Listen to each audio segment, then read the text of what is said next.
ধন্যবাদ। আমার যাহা জিজ্ঞাসা ছিল তার সঠিক সুন্দরভাবে জবাব করলেন।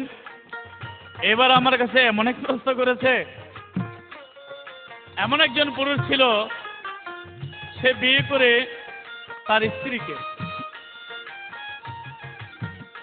বাসর ঘরে নিয়ে গেলেন। বাসর ঘরে গিয়ে ঘুমটা খুলে দেখে তার মায়ের চেহারা হয়ে যায়। ওই নারীটার স্ত্রী মায়ের চেহারা কেন হয়? আসলে আমাকে ঠকানোর জন্য প্রশ্ন করেছে। আসলে আপনি যতই চেষ্টা করেন ঠকাইতে, আমি ঠকবো না। এটা হলো বিবি জুলেখা। কোরআনের মধ্যে যার প্রেমের কথা এসেছে, তিনি ভালোবাসত ইউসুফকে, ইউসুফ নবীকে। আজিজ মিশরি যখন তাকে বিয়ে করে নিয়ে যায়, যেহেতু যার প্রেম আল্লাহর জান্নাতের মধ্যে লেখা হয়ে গেছে, ওই প্রেমের কলঙ্ক তো পৃথিবীতে হবে না।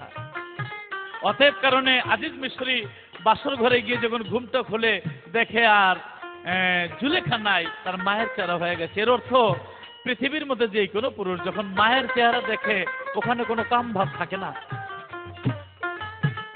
একে একে দুইবার তিনবার ঘুমটা খুললেন, তিনবারই দেখে মায়ের চেহারা। অবশেষে আজিজ মিশরি বলে, আমি আপনাকে স্ত্রীর রূপে আর রাখতে পারবো না, কারণ যার কাছে মায়ের চেহারা সে কোনোদিন স্ত্রী হয় না।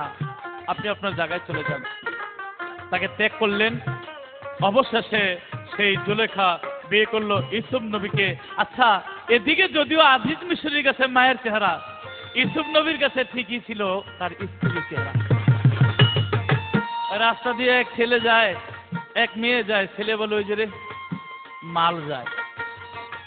সে মেয়েটা বলে, এই ছেলে ল শব্দটা বাদ দাও, বলো যে মা যায়।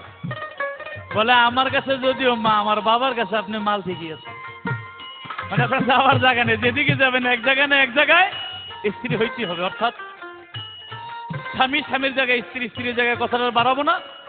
গোডাউন বলেছিলাম এই জন্য, মা তো মায়ের জায়গায়, স্বামী যদি আসামি হতে পারে, স্ত্রীর মধ্যে কিছু কিছু গোডাউন মার্কে স্ত্রী থাকতে পারে। আপনার কথার থেকে আমি কথাটা বলেছিলাম। যাই হোক, সেই কথা আর যাবো না, যেহেতু সময় কম। গর্ভ ছাড়া সন্তান হয় না, না ছিল একটা সময়। বর্তমানে বৈজ্ঞানিক যুগ, এই যুগের মধ্যে টেস্ট টিউবের মধ্যে বর্তমানে বেবি হচ্ছে, মায়ের গর্ভ লাগে না। আর কেউ জানে? অনেকেই জানে, আপনি তো জানেন, জেনে শুনে। ওই যে আগে যে গান গাইছেন, মায়ের গর্ভ ছাড়া সন্তান হয় না, এই কথাটা কি চেঞ্জ করা যায় না? সেখানে আর যাবো না। পুরুষের পায়ে সালাম করলে দোয়া পাওয়া যায়, নারীর পায়ে ভক্তি দিলে অমর হওয়া যায়। ঠিক আছে, আমি না তো আমার মায়ের পায়ে ভক্তি দিলাম, আমার মার ভক্তিটা বাবা পাবে, আমার বাবা দাদিকে ভক্তি দিবে, আমার দাদির ভক্তিটা আমার দাদা পাবে। এইভাবে যদি ভক্তির সিরিয়াল ধরেন, সর্বশেষে আদম আর হাওয়ার কাছে যাইব। আদমের ভক্তি কোনোদিন হাওয়াকে দেয় নাই, হাওয়ার ভক্তিটা আদমকে দিয়েছে।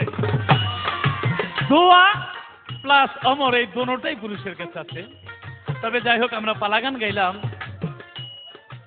আসলে যিনি আমার সাথে পালা গাচ্ছেন, পালার ক্ষেত্রে যে অনেক কিছু পয়েন্টের মধ্যে সেক্ষেত্রে বলেছি, আমার মনে হয় বেশি হয়েছে কিনা জানি না। ম্যাডাম যদি রাগ করেন, অবশ্যই এই পালা গানের খাতিরে মন থেকে মুছে ফেলবেন।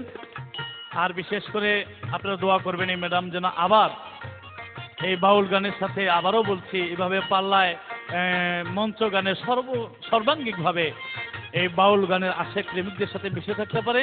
কিন্তু যেহেতু নারী পুরুষ পালা গান গেয়েছি, কত প্রেম বর্তমানে হাটে মাঠে ঘাটে, আইলা বাইলা বই লাভ লুভ ছাইরা মূলের একটা প্রেম আছে, যে প্রেমটা মা সন্তানের সাথে হয়, বাবা ছেলের সাথে হয়, ভাই ভাইয়ের সাথে হয়। সূক্ষ্ম শান্ত দর্শ বাৎসল্য মধুর প্রেম।